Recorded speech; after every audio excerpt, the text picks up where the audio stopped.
So we are thrilled to have Casey Sepp with us to discuss her new book, Furious Hours, Murder, Fraud, and the Last Trial of Harper Lee.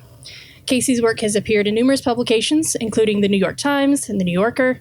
The book itself has made several appearances recently in the New York Times, including on the bestsellers list, where it debuted last week at number 6 for the new hardcover nonfiction. And in the Times reviewer, Michael Lewis writes about how Furious Hours is both a book about Harper Lee's failure to write this book and a book that would have been Harper Lee's book, if you can imagine it that way. And he writes about Harper Lee's failure, quote, that this is where the book makes its little giant magical leap. And it goes from being a superbly written true crime story to the sort of story that even Lee would have been proud to write. So no pressure to become legendary at all there. So please welcome me in joining Casey Sepp.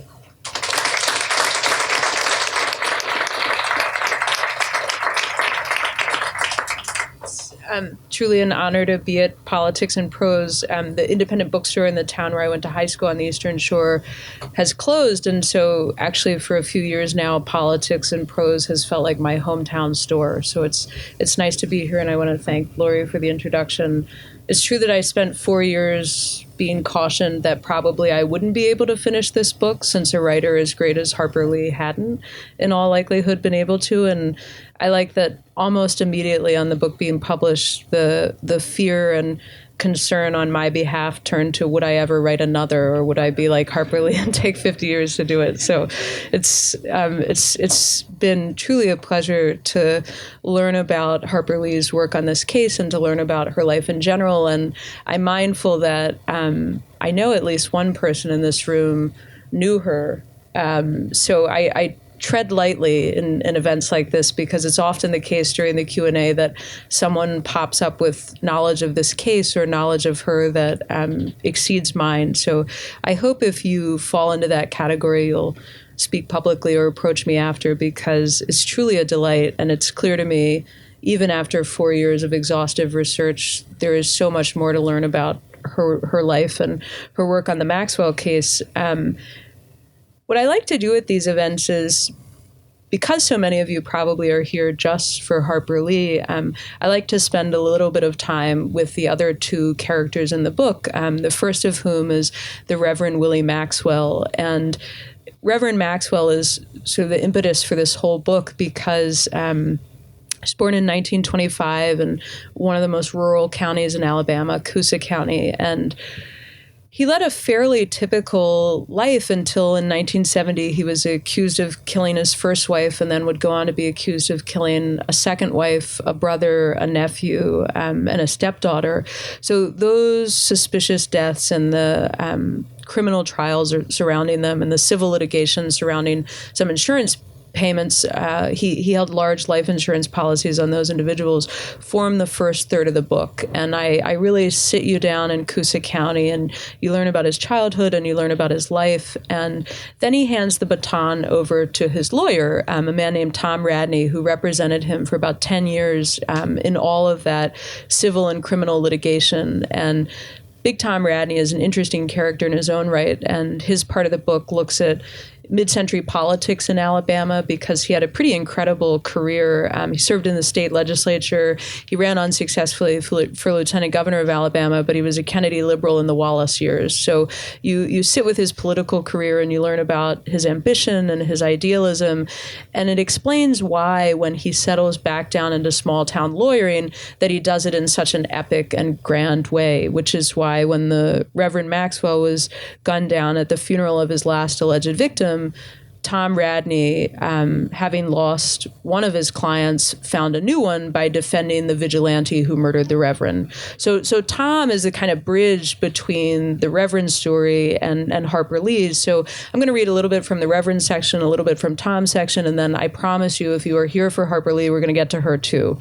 But for now, I'm going to pick up in 1971, and this is a little ways after the Reverend's first wife has been found murdered, and he's been tried and acquitted for her murder. And that acquittal was confounding and confusing for the police officers who expected to convict him, because they had a lot of evidence and they had a really good witness who was supposed to say that he was out all night. And that witness, when she got on the stand, changed her testimony and provided the Reverend with an alibi. And her change of opinion was confusing until a few months after that trial, she became the second Mrs. Maxwell. And she became the second Mrs. Maxwell after her husband mysteriously died. And you can imagine for folks around Coosa County that all of these coincidences amounted to something more than coincidence. So I'm going to read to you a little bit from this part of the book where at this point, there are already 3 suspicious deaths attributable to the Reverend. And if you don't know much about the book, you'll know in the first clause I'm about to read what became the dominant explanation for why the Reverend was getting away with all of this. Whether or not the Reverend Willie Maxwell was actually a voodoo priest, he lived in a community willing to believe that he was.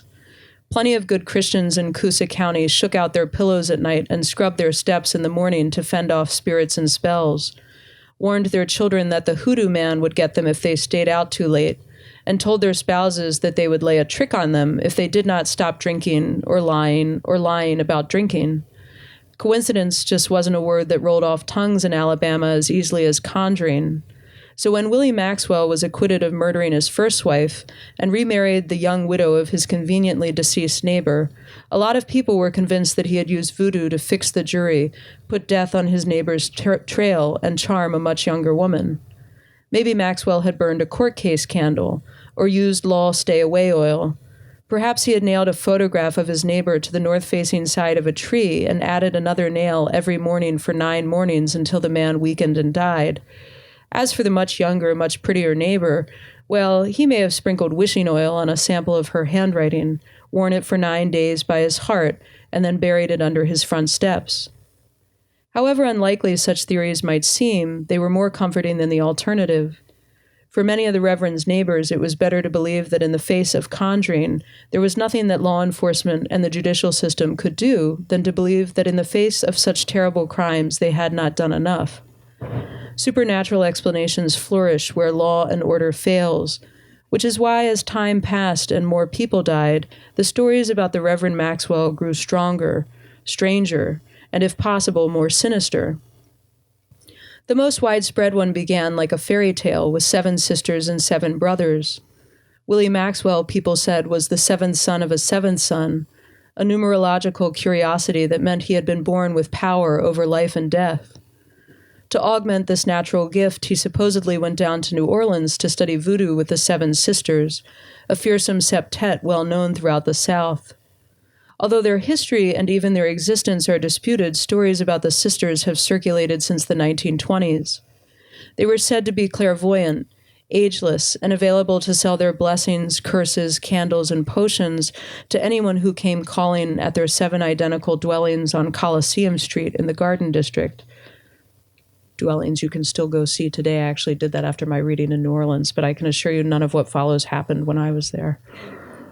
Out-of-state license plates were always pulling up there, and people came and went at all hours of the day and night.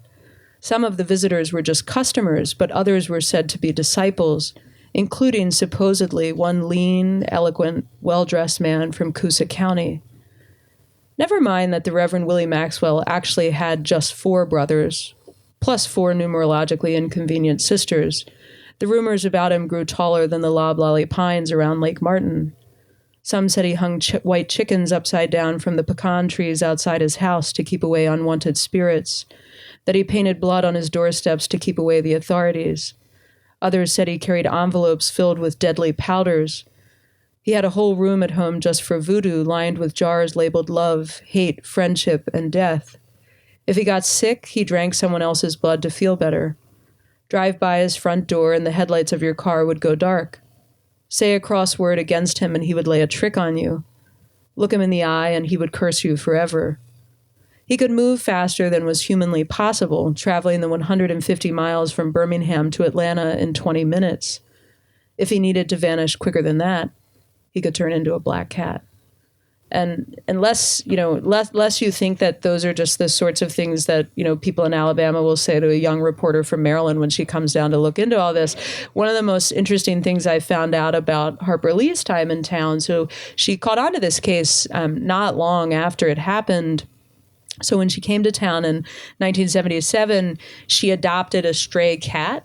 And when she took that cat to Alexander City to the veterinarian, she told him that she was calling the cat Reverend Maxwell because it was a black cat. So those rumors were already, the currency of the realm, and people had already started to talk about the Reverend that way. And I read that passage not because the book is full of that kind of sensationalism or superstition, although I do find it very interesting. And the book looks at some really interesting folklore and religious history of the rural South. But I read it because I think it's clear what's going on already in 1971 around this part of Alabama, which is folks were terrified. And body after body piled up, and people didn't know who the Reverend had insurance on. They didn't know how he was getting away with it. They didn't know who would be next, which is why, if you sit with that fear and terror for a little bit, it becomes slightly more explicable what happened in 1977, which is the Reverend was gunned down at the funeral of his last alleged victim. And a vigilante stood up during that funeral and shot him 3 times in front of 300 people. And, I think that act is only explicable if you really sit with what was going on in the community. And it's so easy in hindsight to just say, well, they knew who it was and he should have been held responsible. But it wasn't clear that he would ever be convicted of a crime. And in fact, he was never convicted of a crime. And he made what in today's dollars is about $500,000 off these insurance policies. So he seemed to be getting away with it all. And, I mentioned to you that the same lawyer had represented him through all of those, criminal episodes and civil episodes as well. And I like to read a little bit from Tom's story because, part of how the Reverend got away with it, some people thought was Tom Radney was just a really good lawyer. And he was a phenomenal trial attorney. And you can understand why he did not want to turn down the case of the vigilante. It was bound to be national news. Newsweek sent a reporter down. The New York Times covered the murder.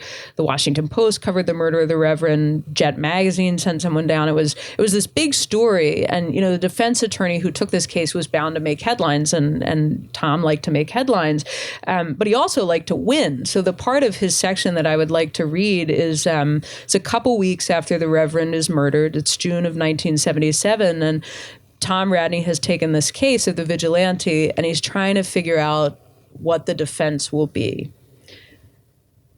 In the weeks after Maxwell's funeral, the temperature in Alexander City barely fell below 100 degrees. June's hot spell turned to July's heat wave.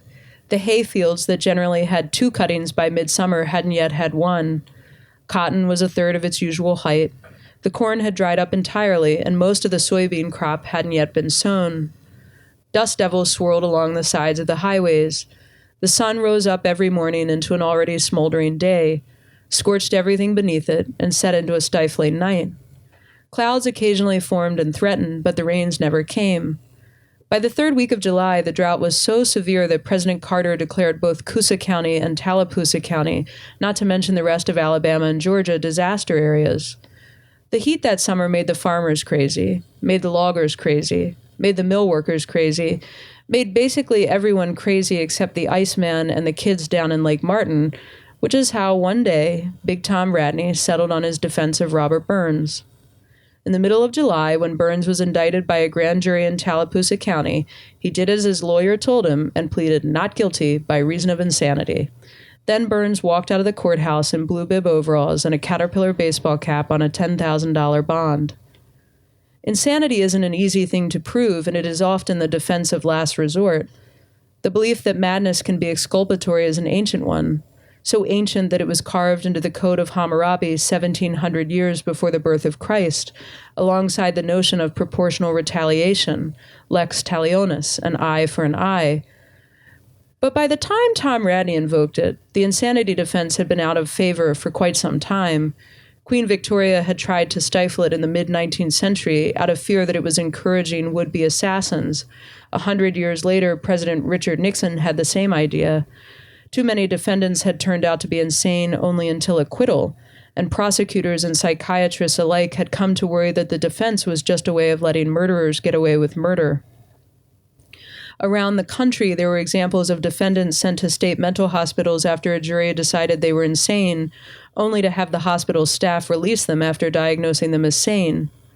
In response, some states, Idaho, Kansas, Montana, and Utah, had already banned the insanity plea entirely, but Alabama still allowed it, and Big Tom decided it was his best bet. In reality, it was probably his only bet. His client had brought a pistol into a chapel, shot a man 3 times in front of hundreds of people, and then confessed to the police not only once, but twice. A first-year law student could have successfully prosecuted the case in his sleep. But Tom's opposing counsel in the murder trial of Robert Burns was not a first-year law student, to put it mildly.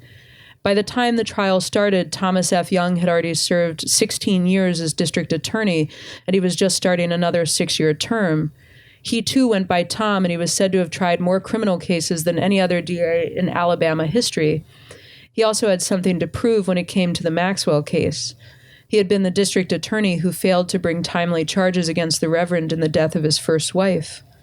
He and Tom Radney had faced off in 50 or so other murder trials, and although both men had respected records, they had very different styles.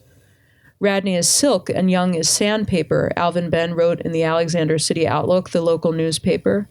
Benn was a man well acquainted with contrasts. A Jewish reporter raised in Pennsylvania Amish country, he'd headed south to cover the civil rights movement, but stayed to raise a family. He'd listened nervously as KKK members denounced Zionist Jews at a rally, but then invited him drinking afterward. And he'd interviewed the Reverend Martin Luther King Jr. and the police commissioner Bull Connor once for the same story. But even Ben had seldom seen 2 men diverge as dramatically as the 2 Toms. Tom Young wasn't about to lose a murder case when he had hundreds of potential witnesses, and Tom Radney wasn't about to lose a case with the whole state watching. Despite what pop boilers and Perry Mason would lead you to believe, Alvin Benn wrote in his editorial, most trials resemble warmed over grits, and it takes some doing to stay awake. But the case of Robert Burns was bound to be different. And it was for a lot of reasons, almost all of which you'll kind of find. This is a part of the book where, because I've always loved John Grisham, I just settle into the kind of courtroom drama mode. And there's a really, kind of delightful transcript of that trial. And I think that it is an interesting example of a kind of moral dilemma where you think you might know how you feel about vigilante justice, but if you sit for a minute and try and imagine what you would have done if you were on that jury, it's quite dynamic and interesting. And I think both attorneys make very compelling arguments. So I tried in that moment to sort of slow down time, because much of the book moves very quickly and you're learning about a lot of people and a lot of kind of epochs of Alabama history. So it's a moment where it slows down. But the other reason, of course, that the Burns case was different from most trials in that part of Alabama and different from most trials in general was that Harper Lee was there.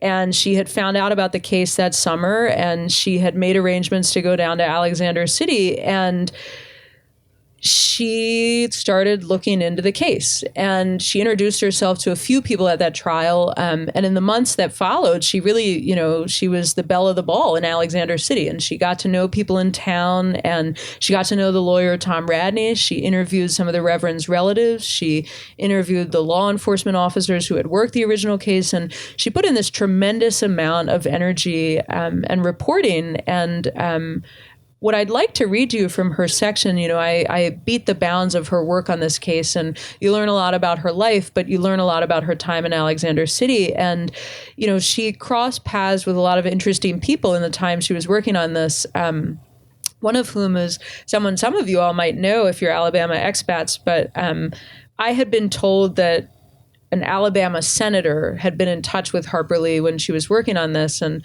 so I did what I always do when someone is a potential source over the age of 85, which is, I wrote a very careful letter in size 22 font that said, who I am and what I was doing. And, because my handwriting is atrocious, here's how you can contact me and all of this. And I got a phone call at midnight, which is, to be fair, 11 p.m. Alabama time.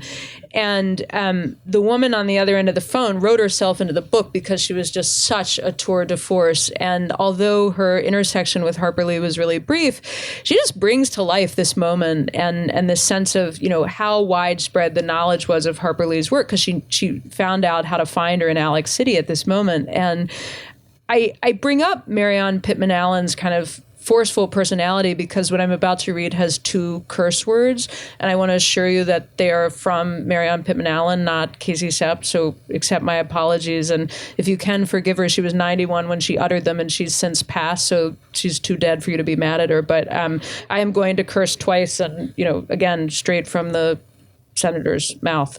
The other thing to tell you about this is...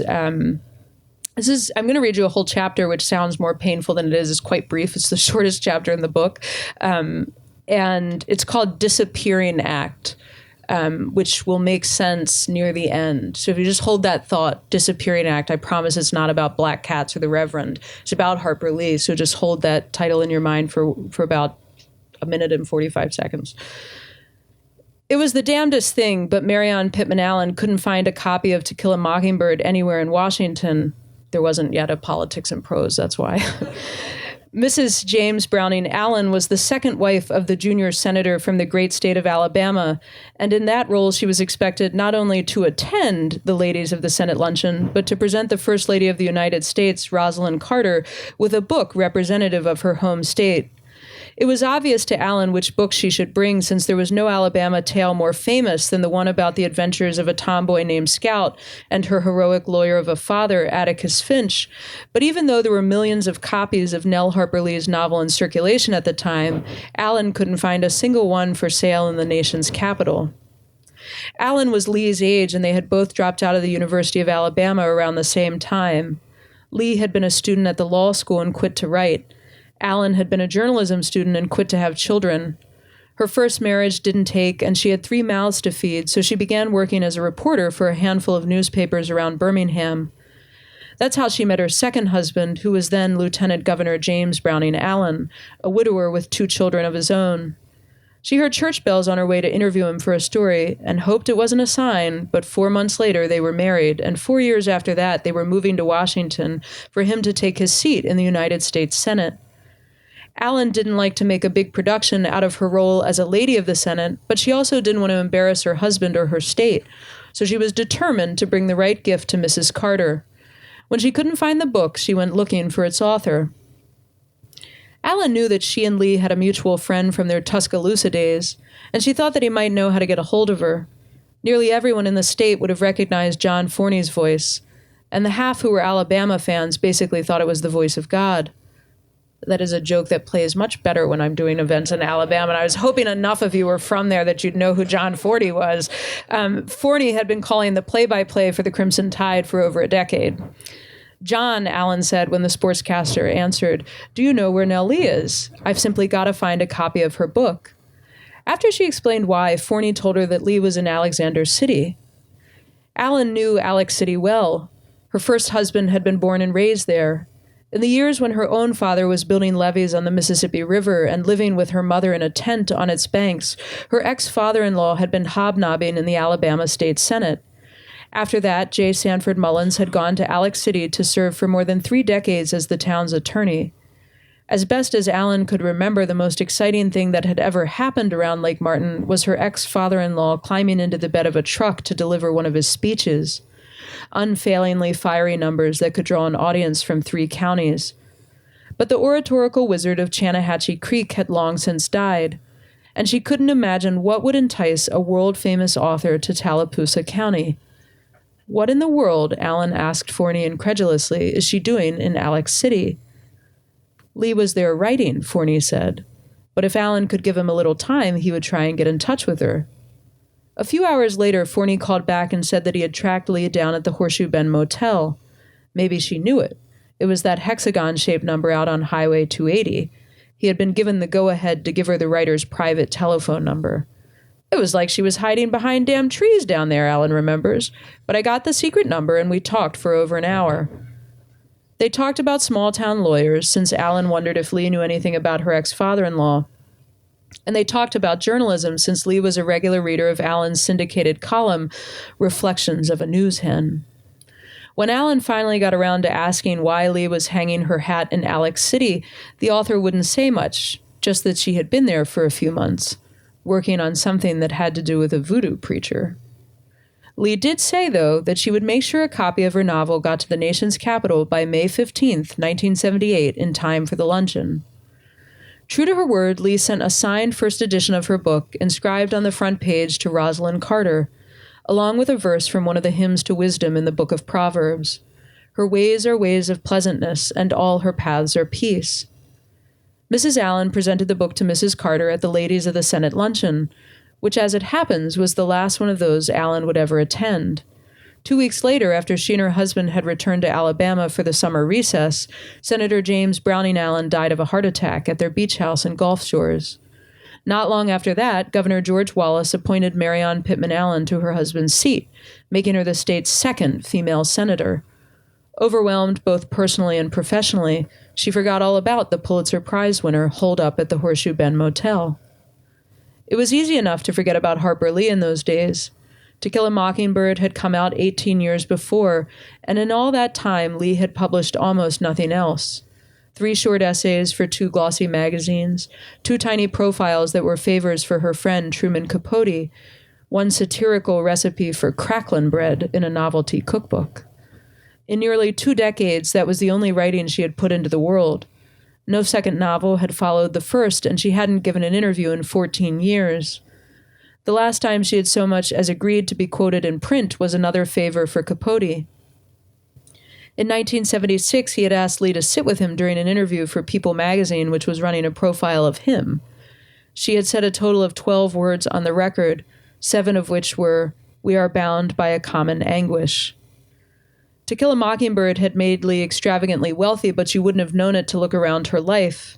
When she was in New York, she lived in a small rent-controlled apartment on the Upper East Side. When she went back to Alabama, she stayed with one of her sisters in a modest brick ranch house in their hometown of Monroeville. No matter where she was, she avoided the press, her fans, and anything that seemed too literary. She tried to live her life as if she had never published one of the most popular novels in American history. In 1962, the year the film adaptation of her book came out, the one that earned Gregory Peck an Oscar and further fixed her portrait of a small southern town in the nation's collective memory, Lee told a reporter for the Mobile Register that she wanted to disappear, and she basically had. But now, alone in a motel in the middle of nowhere, with the world no longer watching, she was nearly as free as she had been in the tiny flat where she had written To Kill a Mockingbird. That was what Lee chose not to tell Marion Pittman Allen that day on the telephone. Harper Lee was in Alexander City because finally, all these years later, she was going to write another book. So that's the business I have to read to you, which just sort of sets out the case and introduces you to Harper Lee's time in town. But I'm happy to take questions about any of it, about her life around this case, about the Reverend Maxwell, about Tom Radney. There are, I know, some people in this room who can speak to Alabama politics better than I can. So again, I'll tread lightly, but feel free to ask whatever's on your mind. And if you've had a chance to read the book, if there's anything I can explain, I'm happy to do it. I should also just thank my parents for bringing the cake in case I forgot to say that at the beginning, but very sweetly, they're here. I was born and raised and actually still live on the Eastern Shore, so that's why this is our sort of local event. So don't ask me anything too hard. You'll embarrass me in front of my parents.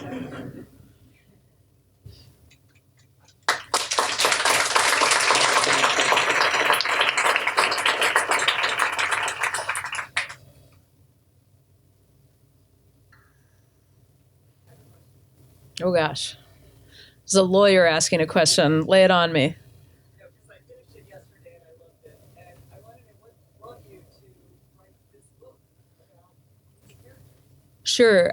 So the question is, what brought me to the Maxwell case and kind of what started the process of writing the book? And the truth is, in 2015, I think, like a lot of people who loved Harper Lee's work, and I had grown up, I was obsessed with Mockingbird, and I looked a little bit, it's hard to believe now, but I looked a little bit like Mary Badham as a kid, and so I just identified with the actress who had played Scout in the film, and my parents indulged this by like getting me a pocket watch, and so I was obsessed with it, and I'd always wanted to see Monroeville Monroeville, the town where Harper Lee was born and raised, and which, not that fiction is autobiographical, but I knew that Monroeville bore some resemblance to Macomb, the town in the novel. And I'd always wanted to see it. So in 2015, when Go Set a Watchman was announced, I went down to Monroeville to write a story about that new manuscript, because there were a lot of questions about the provenance of that book and about her condition at the time and her ability to consent to publication. And while I was down there, actually got put in touch with some of Tom Radney's family, so the lawyer at the heart of the book. And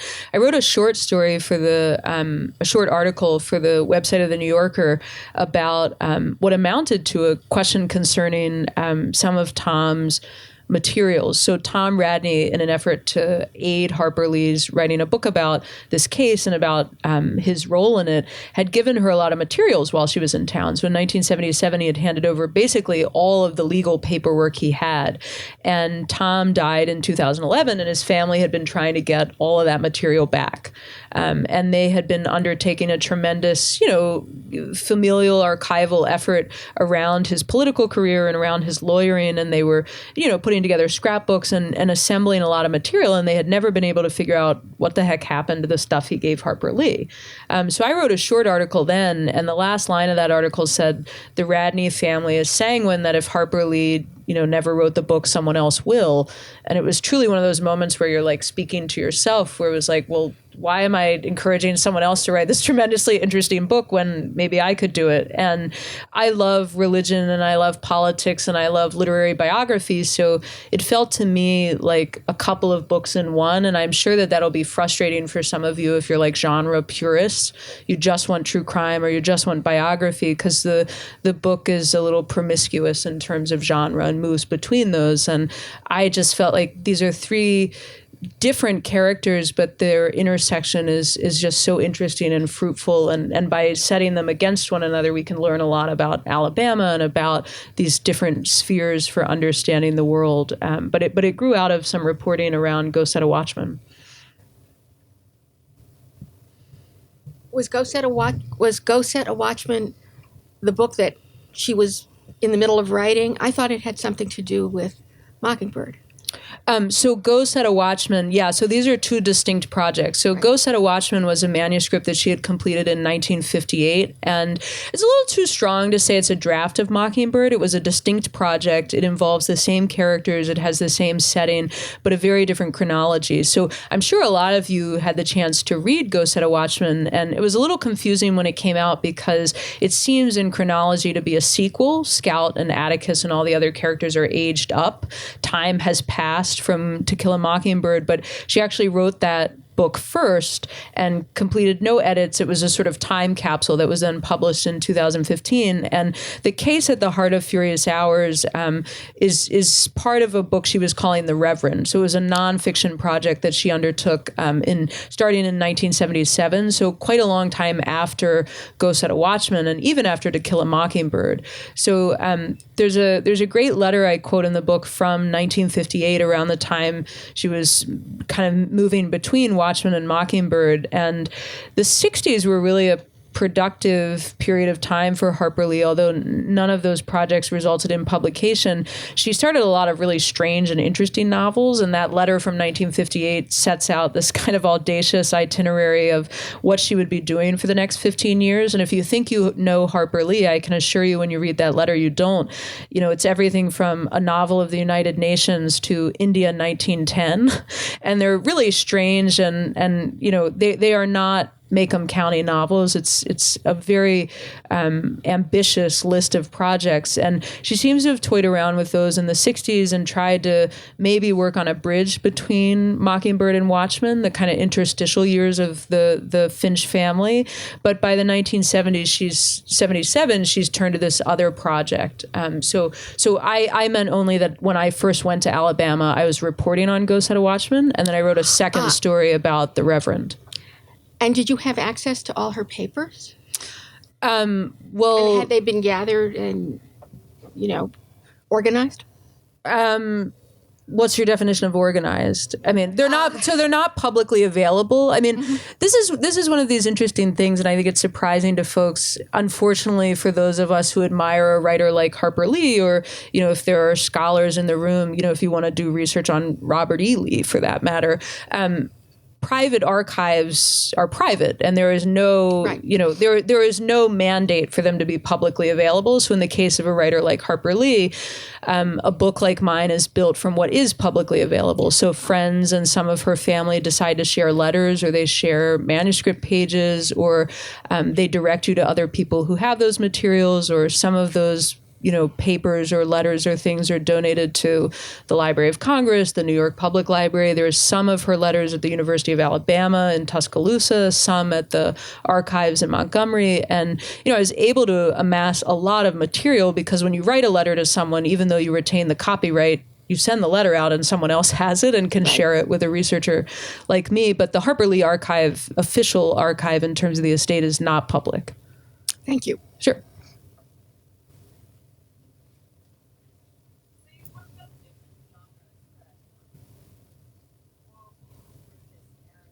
Mm-hmm.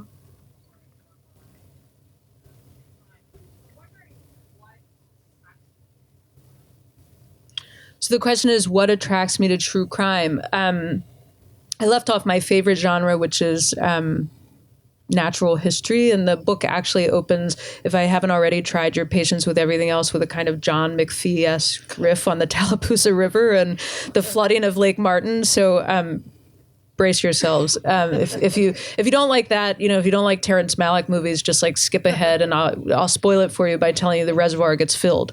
And there is a lake there. If you go today, you can see it. But true crime is an interesting question. And the truth of the matter is probably the genre I have a little bit of an allergy to, and the thing I was most trepidatious about with the book. And interestingly enough, it's a genre that Harper Lee had a lot of feelings and opinions about. So I think actually one of the nice things in the book is there's a fairly conspicuous chapter about the problems of that genre and some of the journalistic and ethical concerns around it. And her own opinions were formed not only, so her father, in addition to being a lawyer, actually owned the local newspaper. So she grew up around newspapers and editorial writing, and was raised up to believe in the difference between fiction and nonfiction, and maintain that same, hard distinction at the University of Alabama when she was writing editorials for the student newspaper. But her actual kind of apprenticeship in true crime, some of you probably already know this, many of you probably already know this, was in 1959, she went with Capote out to Kansas when he was working on In Cold Blood. And some of the most interesting letters in the book are letters that are held by Yale University at the Beinecke, and they were donated by Truman Capote's fact checker at the New Yorker. And they're letters Harper Lee wrote where she is very deliberate in her criticisms of In Cold Blood. And having been along for the reporting, she expresses concerns about the exaggerations and the fabrications in that book. So she was there not only for that first reporting trip in 1959, shortly after the murders, but she returned with him several times, and she interviewed a lot of the sources and produced over 100 pages of reporting material that he ultimately made use of in the book. And it's a very rewarding experience. If you're ever in New York, you can go to the New York Public Library and see them. And you can see the diagrams she drew of the Clutter House, the notes she made during the trial of Hickok and Smith. She was tremendously involved in that reporting, so she was in a very strong position to know what people had actually said and the kinds of decisions Capote made about sympathy and perspective. And, I think that more interesting than my feelings about true crime are hers. And I think that you will find a very, very nuanced discussion of what choices writers make and what compromises they make with material. And ultimately, I think it's some of what she found frustrating about the Maxwell case, her fidelity to the truth and her desire to have, a deliberately nonfiction account that did not speculate, that relied only on fact. It's quite hard to do with a case like the Maxwell case. So there's a deliberate discussion of genre there. And I don't agree with Harper Lee about everything. I don't agree with Harper Lee about most things, but of that, there's not much daylight between us. And I think that it's not clear to me why, but true crime is one of these genres where the temptations are strong and the violations sometimes of fact and fiction are pervasive. It's quite often, someone just today was asking me to speculate about the Reverend Maxwell's motive, and it's fine if you are deliberately flagging that as speculation, but the idea somehow I could know what motivated a man I never met who was murdered in 1977 is quite odd to me, and yet that's the expectation a lot of readers bring to the genre of true crime, that you will explain and elucidate and proffer explanations that it seems to me are not often available. But having said that, there's a historical riff on true crime in here where I love the Gospels, and the Gospels are true crime, right? Like you sit through a trial, you learn a lot about somebody's purported guilt or innocence. And I think in that sense, true crime is a very ancient genre, and it tells us a lot about how we relate to one another as a society and how we handle transgression and what values we have around morality and justice. And when it's deep and meaningful like that, when it's not just sensational cases or dead bodies or blood and gore, it's a very important genre to me and very interesting. So great question. Although, the long and the short of it is I'm much happier in literary biography than I am in true crime. It's why the book gets longer as the sections go on. I kind of find my more comfortable gears. I don't know whether this is speculation or what, but so her life was characterized by not writing a lot after writing a great book. Is it your sense that her not writing the book about this crime stemmed from something very different from her not writing for the previous 30 years, or is that speculation? The texture of not writing? Yeah. So I should just say, first off, and there's a fairly discreet paragraph about this in the book, but a lot of people very close to Harper Lee believe she wrote The Reverend. She wrote the entire thing, and that she chose not to publish it. So already they would say there's a distinction between publishing and writing. And someone like Harper Lee, if you put her in the category of a Salinger, he continued to write, he just didn't publish. And I think that for folks who are interested in the question of her archive, there is the potential for there to be any number of manuscripts, not just The Reverend, but some others. So, the particular reasons for her choosing not to publish The Reverend go something like this. The racial politics were too scandalous and her publisher didn't want to publish it. That seems very unlikely to me. I think they would have published anything, but that's what some people think. Some people think that she was afraid. I read you where she's at the Horseshoe Bend Motel, and what I don't tell you in that particular moment of the book is that part of what drew her to the Maxwell case is she actually had family in Alexander City, and that motel was owned by her niece's husband. So she stayed for a while in a cabin on Lake Martin, but she also had free room and board at the Horseshoe Bend Motel, so she could spend a lot of time in town. But another reason people say she wrote the book and didn't publish it was that the Reverend had a living accomplice, and she was afraid either for her own safety or for the safety of her family in town. Those are some of the reasons. A more general reason offered for her refusal to publish was that she did not want to be, subject to criticism, either from the public or from the kind of critical classes. So I just think there are a lot of people close to her who would not want me to presume that not publishing was equal to not writing. Now, having said that, there's a lot of correspondence in the book about letters she wrote to other people talking about the Maxwell case. And one of my favorites is a letter she wrote to Gregory Peck. And Gregory Peck donated his letters to the Oscar Library in California. And a couple of them pertain to the Maxwell case. And there's one where she says she's afraid of getting sued. She doesn't say who she's afraid of getting sued by, but boy, did that plant the idea in my head that maybe I should be afraid of being sued. So far, it hasn't happened. But there's another letter where she says, my publisher wants Gore and Autopsies. My agents want another bestseller, and I want to feel like I haven't defrauded the reader. So I think there are intrinsic, whatever kind of general concerns about writing she had, there were things intrinsic to the Maxwell case that made it difficult to write about, especially when she set herself to the task of, pure old-fashioned journalism of the strictest factual kind. And I really get into that in the book, but I'm not trying to be coy. If I had a manuscript, I would tell you about it. But I do feel that I have to honor the perspective of people who knew her at the time, who say, they think she wrote the whole thing. And some of those folks are reliable narrators who she had. You guys probably know about her oldest sister, Alice, who lived in Monroeville and managed her affairs. She had another sister who lived in Eufaula, Alabama, who at a certain point when she wasn't making headway on the Reverend, Louise Connor had raised two boys who both, went to graduate school and had very successful careers. So she basically says, Nell Harper, you're going to come here and work. And she won't let her go fishing in the morning. And she's preparing all of her meals and she's trying to help her be productive. And people who know Louise say Louise read the whole thing. It was written at her kitchen table and it was better than In Cold Blood. So those are people, again, I don't think it's like Black Cat where they're just telling that to the reporter from Maryland. That's what they believe. They were in Eufaula at the time. They have reason to believe it's true. So that's one pole of kind of knowledge or speculation. And the other pole is people who were closer at the time who just say that this was really a dark time in Harper Lee's life. And while she was energized by the reporting and really nurtured by the social aspects of this project, when it came time to write, she couldn't do it. And she never produced more than a few pages because she was struggling with depression and drinking and the particular demands of this book. And that actually she couldn't overcome those things. And the same things that had made it hard for her to write in the 60s ultimately caught up with her in this project too.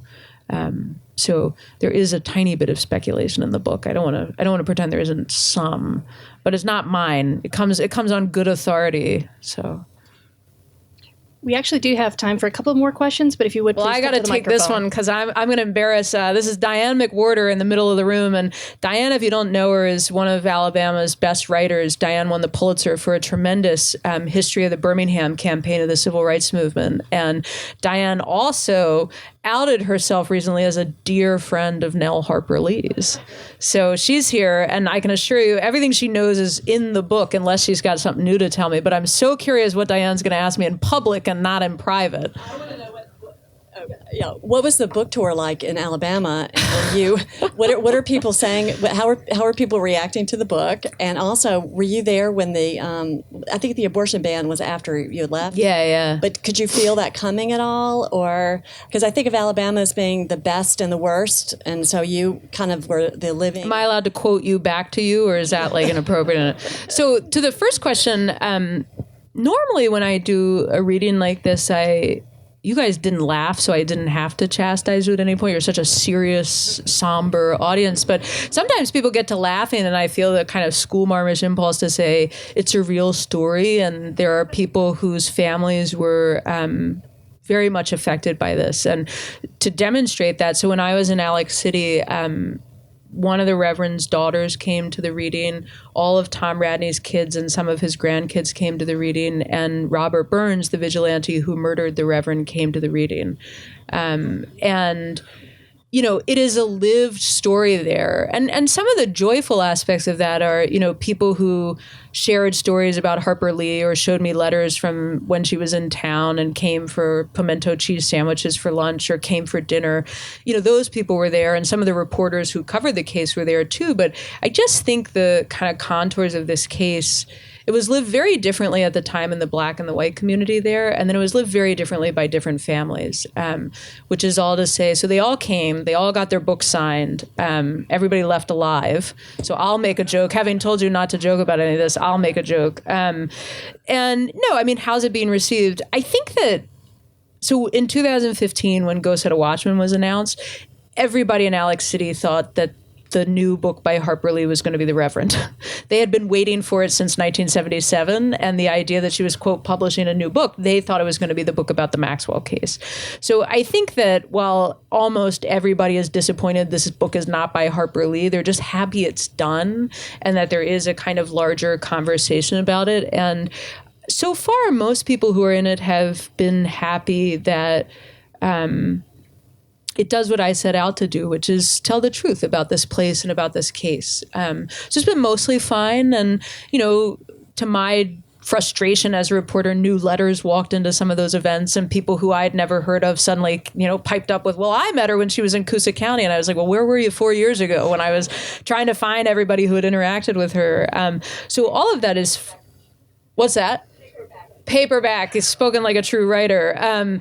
No, but to answer your second question, so I alluded to Tom Radney's political career, and he is a tremendously interesting character, complex but interesting character. And, one of his, I said his family was trying to put together his papers, and he has a tremendous family around Tallapoosa County, but one of his granddaughters in particular, worked on the Doug Jones campaign, ran the campaign of Walt Maddox, the guy who just lost the gubernatorial race in Alabama, who almost certainly, if Walt were governor, he would have vetoed that bill. And I think what's interesting for me, a lot of people would say oh, what was it like to be in Alabama? And I think it's thanks to the Radney family that I met, almost every Democrat in the state. And they were really friendly. And you just get that kind of secret tour of a red state when you're kind of talking to people who were so active in progressive politics. And, in that sense, it's I don't presume to know the politics of the people in this room, but it actually makes me quite hopeful. There are a lot of young people, and I'm sure maybe even some of you here have come to work for the federal government, but you plan to go back to Alabama. And there are a lot of people working very hard for equality and justice, and they're working on the Walt Maddox campaign, or they're running for municipal positions in their local community. And it's kind of nice with a guy like Tom that, on the one hand, it is a very heartbreaking story about integration and equality in the 1960s, but the last speech of his political career I can still kind of bring myself to tears thinking about, because it is so full of optimism, and it is so clear about the ways in which these movements are intergenerational, and they are never won by one person, and they are won by generation after generation fighting for these things. And for that reason, even though the abortion ban went into it was voted, it obviously hasn't taken effect yet, but is talking to folks who are organizing protests. And Diane, you'll be heartened to know, maybe you do know this, but when the Muslim ban went into effect, there were kids at Auburn organizing protests, and they're energized and they're ambitious and hopeful. And I think in that sense, Tom Radney, who lived long enough to be writing pro-Obama opinion letters in the local Alexander City Outlook, would probably be pretty proud of what his family and what the Democratic Party is trying to do down there. So that's a bit of a fence post answer, but the first part, everybody left alive, and I did a week of them, and nobody ran me out of the state. I left voluntarily. So yeah, I don't know. I mean, I hope you'll sit, and it's an interesting place. You can go and see it once you read the book, and there's a map there to help you find your way. But Lake Martin is truly one of the most beautiful places I've been in this country, and those man-made reservoirs are interesting, and you're not far from Talladega Forest. And I hope that the book takes you to some parts of Alabama maybe you don't know. If you only know the industrial cities like Montgomery or Birmingham, you can sit with a sharecropper in Coosa County and a pulpwooder in Tallapoosa County and just think about a different kind of natural environment of the state.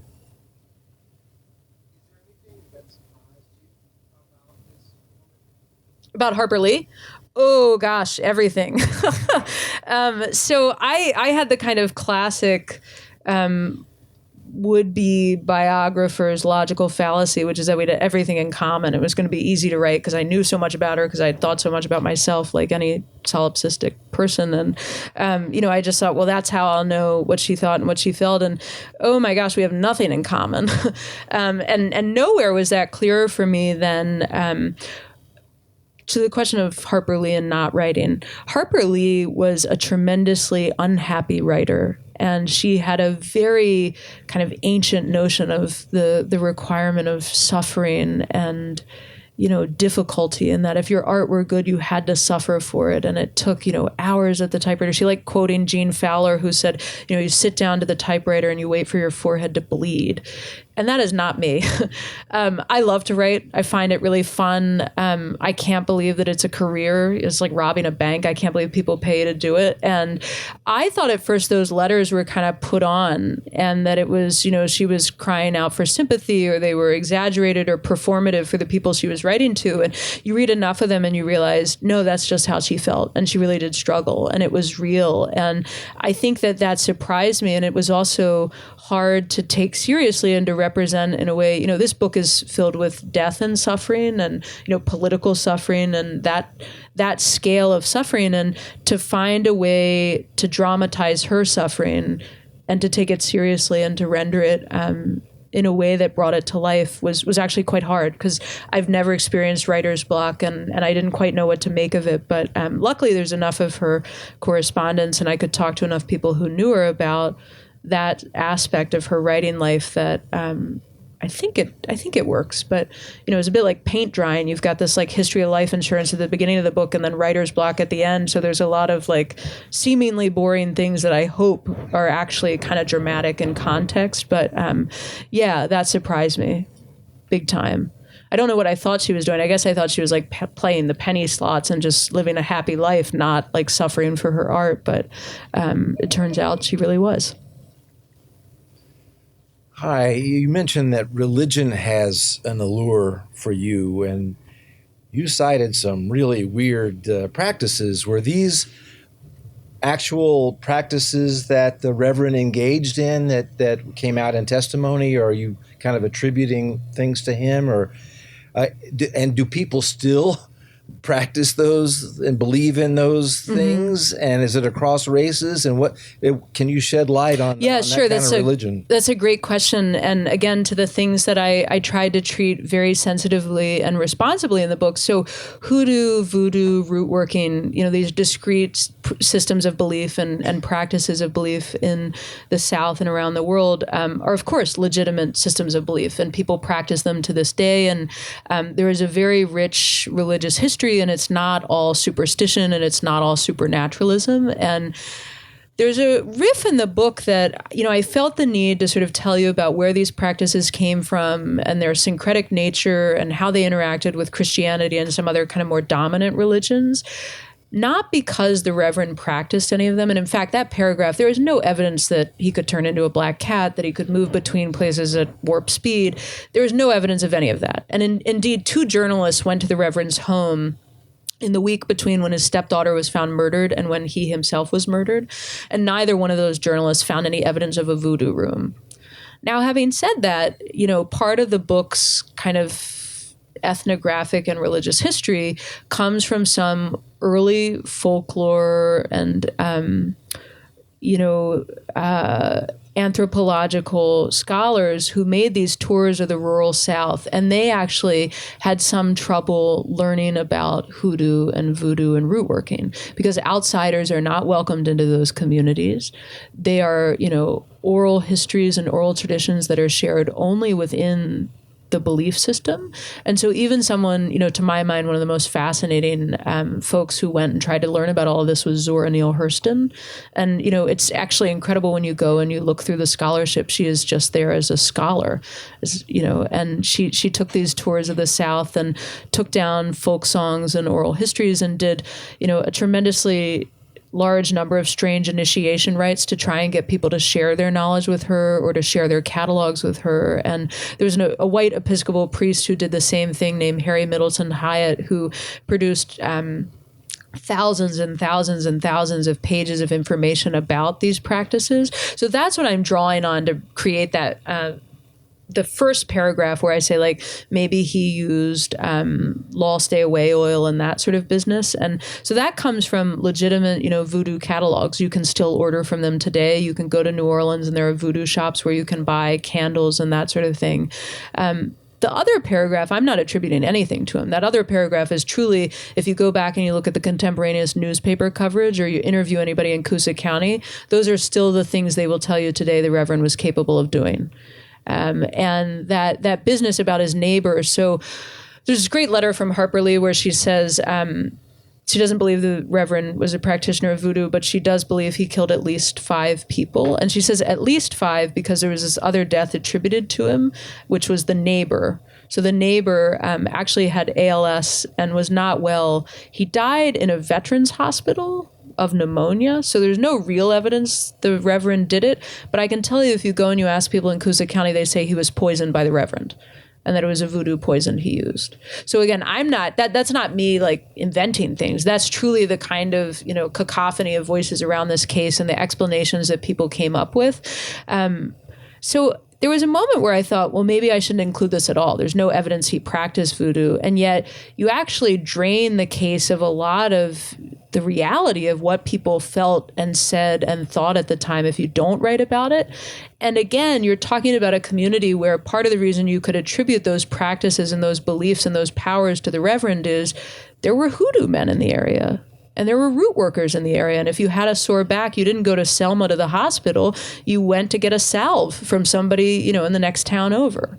And I think that was kind of what was most interesting to me. Voodoo was always interracial. So it's typically Black practitioners, but a lot of white clientele. If you've ever read Stars Fell on Alabama, the Carl Karmer book, he actually goes to conjure country and he has a stiff back and he's worried about some ex of his who's giving him trouble. And he goes to see a root worker to get help with that. So I think, there's a little bit there, and like everything else in the book, there are a lot of notes where if it's something that's of interest to you, there is good contemporary scholarship on voodoo. And there are a lot of folks working very hard to understand how the belief system evolved and how it's practiced today. So there's a little bit of that in the book, just enough to remind you that it is real and it was possible for someone to be a voodoo priest. There's just no evidence that Willie Maxwell himself was. He was a Baptist minister. Not that you can't be a Baptist minister and a voodoo priest, because again, these are syncretic. A lot of the voodoo practitioners in New Orleans were practicing in Catholic churches. They were praying to Catholic saints. It was incredibly syncretic. But great question, and truly, to my mind, one of the most fun research riffs in the book. I really enjoyed getting to read a lot of good scholarship and a lot of bad scholarship too. I'm afraid that's all we have time for tonight, but you can ask Casey a question in the signing line. Please join me in thanking Casey and in thanking Team Furious for the cake.